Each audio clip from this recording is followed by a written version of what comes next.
ಎಲ್ಲರಿಗೂ ನಮಸ್ಕಾರ. ನವರಾತ್ರಿ ಹಬ್ಬದ ಹಾರ್ದಿಕ ಶುಭಾಶಯಗಳು. ಸ್ನೇಹಿತರೆ, ನವರಾತ್ರಿಯ 9 ದಿನಗಳು ನಾವು ವಿಶೇಷವಾಗಿ ದುರ್ಗಾದೇವಿಯನ್ನು ಪೂಜೆ ಮಾಡುತ್ತೇವೆ.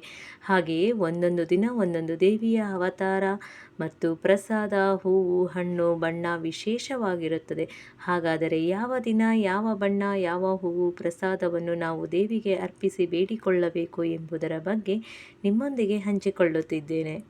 ನವರಾತ್ರಿಯ ಮೊದಲನೇ ದಿನದಂದು ಶೈಲಪುತ್ರಿ ದೇವಿಯನ್ನು ನಾವು ಆರಾಧಿಸುತ್ತೇವೆ. ಅಂದಿನ ದಿನ ಅಂದರೆ ಅಕ್ಟೋಬರ್ 3 ಥರ್ಸ್ಡೇ ಯೆಲ್ಲೋ ಕಲರ್ ಬಣ್ಣವನ್ನು ನಾವು ಬಳಸುತ್ತೇವೆ.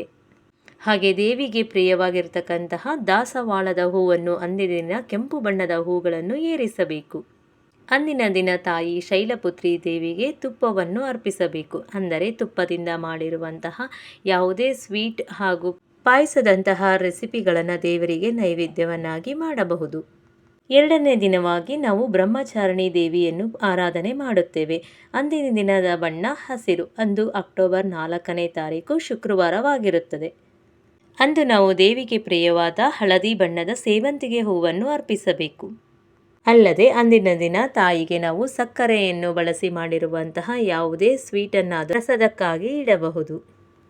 ತಾಯಿಯ 3ನೇ ರೂಪವಾದ ಚಂದ್ರಘಟ ದೇವಿಯನ್ನು ನಾವು ಅಕ್ಟೋಬರ್ 5 ಶನಿವಾರದಂದು ಪೂಜಿಸುತ್ತೇವೆ. ಅಂದಿನ ಬಣ್ಣ ಬಂದು ಗ್ರೇ ಕಲರ್, ಅಂದರೆ ಬೂದು ಬಣ್ಣವನ್ನು ನಾವು ಬಳಕೆ ಮಾಡಬೇಕು. ದೇವಿಗೆ ಪ್ರಿಯವಾದಂತಹ ಕಮಲದ ಹೂವನ್ನು ನಾವು ಅರ್ಪಣೆ ಮಾಡಬೇಕು. ಕಮಲದ ಹೂವು ಸಿಗದೇ ಇದ್ದಲ್ಲಿ ಗುಲಾಬಿ ಬಣ್ಣದ ಹೂಗಳನ್ನು ಕೂಡ ನಾವು ಬಳಸಬಹುದು.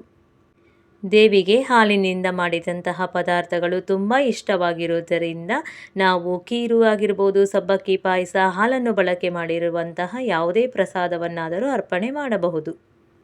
ದೇವಿಯ 4ನೇ ರೂಪವಾಗಿ ನಾವು ಕುಷ್ಮಾಂಡ ದೇವಿಯನ್ನು 4ನೇ ದಿನದಂದು ಆರಾಧನೆ ಮಾಡುತ್ತೇವೆ. ಅದು ಬಂದು ಭಾನುವಾರ ಅಕ್ಟೋಬರ್ 6ರಂದು. ಅಂದಿನ ಬಣ್ಣ ಆರೆಂಜ್, ಕಿತ್ತಳೆ ಬಣ್ಣವಾಗಿರುತ್ತದೆ. ಕೇಸರಿ ಬಣ್ಣವನ್ನು ಅಂದಿನ ದಿನ ನಾವು ಬಳಕೆ ಮಾಡಬೇಕು. ಅಂದಿನ ದಿನ ವಿಶೇಷವಾಗಿ ದೇವಿಗೆ ನಾವು ಮಲ್ಲಿಗೆ ಹೂವನ್ನು ಅರ್ಪಣೆ ಮಾಡಬೇಕು. ಅಂದಿನ ಸಿಹಿಯಾಗಿ ತಾಯಿಗೆ ಮಾಲ್ಪುವವನ್ನು ನೈವೇದ್ಯವನ್ನಾಗಿ ಅರ್ಪಿಸಬೇಕು. ದೇವಿಯ 5ನೇ ಅವತಾರವಾಗಿ ನಾವು ಸ್ಕಾಂದ ಮಾತಾ ದೇವಿಯನ್ನು ಆರಾಧನೆ ಮಾಡುತ್ತೇವೆ. ಅಂದಿನ ದಿನ ಅಕ್ಟೋಬರ್ 7 ಸೋಮವಾರ ಬಿಳಿ ಬಣ್ಣವನ್ನು ನಾವು ಬಳಕೆ ಮಾಡಬೇಕು. ಹಾಗೆ ದೇವಿಗೆ ಹಳದಿ ಬಣ್ಣದ ಹೂಗಳನ್ನು ಅರ್ಪಿಸಬೇಕು. ಅಂದಿನ ದಿನ ನಾವು ದೇವಿಗೆ ಬಾಳೆಹಣ್ಣು ತುಂಬ ಪ್ರಿಯವಾಗಿರುವುದರಿಂದ ಬಾಳೆಹಣ್ಣಿನಿಂದ ಮಾಡಿರತಕ್ಕಂತಹ ಪಂಚಾಮೃತ ಆಗಿರ್ಬೋದು, ಬಾಳೆಹಣ್ಣಿನ ಹಲ್ವಾ, ಹಾಗೆ ಬಾಳೆಹಣ್ಣಿನಿಂದ ಮಾಡಿರತಕ್ಕಂತಹ ಯಾವುದೇ ಪ್ರಸಾದವನ್ನಾದರೂ ಅರ್ಪಿಸಬಹುದು. ನವರಾತ್ರಿಯ 6ನೇ ದಿನ ಕಾತ್ಯಾಯಿನಿ ದೇವಿಯನ್ನು ನಾವು ಆರಾಧನೆಯನ್ನಾಗಿ ಮಾಡುತ್ತೇವೆ. ಅಂದು ಅಕ್ಟೋಬರ್ 8ನೇ ತಾರೀಕು ಮಂಗಳವಾರವಾಗಿರುತ್ತದೆ. ಅಂದಿನ ಬಣ್ಣ ಬಂದು ಕೆಂಪು ಬಣ್ಣ. ಅಂದು ನಾವು ದೇವಿಗೆ ಪ್ರಿಯವಾಗಿರುವಂತಹ ಚೆಂಡು ಹೂವನ್ನು ಅರ್ಪಿಸಬೇಕು. ಇಲ್ಲವಾದಲ್ಲಿ ನಾವು ಸೇವಂತಿಗೆ ಹಾಗೂ ಆರೆಂಜ್ ಬಣ್ಣದ ಯಾವುದೇ ಹೂಗಳನ್ನಾದರೂ ಅರ್ಪಿಸಬಹುದು. ದೇವಿಗೆ ಇಷ್ಟವಾಗಿರುವಂತಹ ಜೇನುತುಪ್ಪವನ್ನು ಅಂದು ಅರ್ಪಿಸಬೇಕು. ಇಲ್ಲವಾದಲ್ಲಿ ಫ್ರೂಟ್ ಸಲಾಡ್ಗಳನ್ನು ಮಾಡಿ ಅದರ ಮೇಲೆ ಜೇನುತುಪ್ಪವನ್ನು ಕೂಡ ನಾವು ಬೆರೆಸಿ ದೇವಿಗೆ ನೈವೇದ್ಯವನ್ನಾಗಿ ಅರ್ಪಿಸಬಹುದು. ದೇವಿಯ 7ನೇ ಅವತಾರವಾಗಿ ನಾವು ಕಾಳರಾತ್ರಿಯನ್ನು ಆರಾಧನೆ ಮಾಡುತ್ತೇವೆ. ಅಕ್ಟೋಬರ್ 9 ಶುಕ್ರವಾರ. ಅಂದು ನಾವು ರಾಯಲ್ ಬ್ಲೂ ಅಂದರೆ ನೀಲಿ ಬಣ್ಣವನ್ನು ದೇವಿಯ ಬಣ್ಣವನ್ನಾಗಿ ಅಂದಿನ ದಿನ ಬಳಕೆ ಮಾಡಬೇಕು. ವಿಶೇಷವಾಗಿ ಅಂದು ನಾವು ಕೃಷ್ಣ ಕಮಲದ ಹೂವನ್ನು ದೇವಿಗೆ ಅರ್ಪಣೆ ಮಾಡಬೇಕು. ಈ ಹೂವು ನಮಗೆ ಸಿಗುವುದು ತುಂಬ ಕಡಿಮೆ, ಆದ್ದರಿಂದ ಬೇರೆ ಯಾವುದೇ ಆದರೂ ಹೂವನ್ನು ನಾವು ಬಳಕೆ ಮಾಡಬಹುದು. ಅಂದಿನ ದಿನ ನಾವು ದೇವಿಗೆ ಬೆಲ್ಲದಿಂದ ಮಾಡಿರ್ತಕ್ಕಂತಹ ಪ್ರಸಾದವನ್ನು ಅರ್ಪಿಸಬೇಕು. ದೇವಿಯ 8ನೇ ಅವತಾರವಾದಂತಹ ಮಹಾಗೌರಿಯನ್ನು ನಾವು ಅಕ್ಟೋಬರ್ 10 ಶನಿವಾರದಂದು ಪೂಜೆಯನ್ನು ಮಾಡುತ್ತೇವೆ. ಅಂದಿನ ಬಣ್ಣ ಬಂದು ಗುಲಾಬಿ. ಅಂದಿನ ದಿನ ನಾವು ದೇವಿಗೆ ಬಿಳಿ ಬಣ್ಣದ ಯಾವುದೇ ಹೂಗಳನ್ನಾದರೂ ಅರ್ಪಣೆ ಮಾಡಬಹುದು.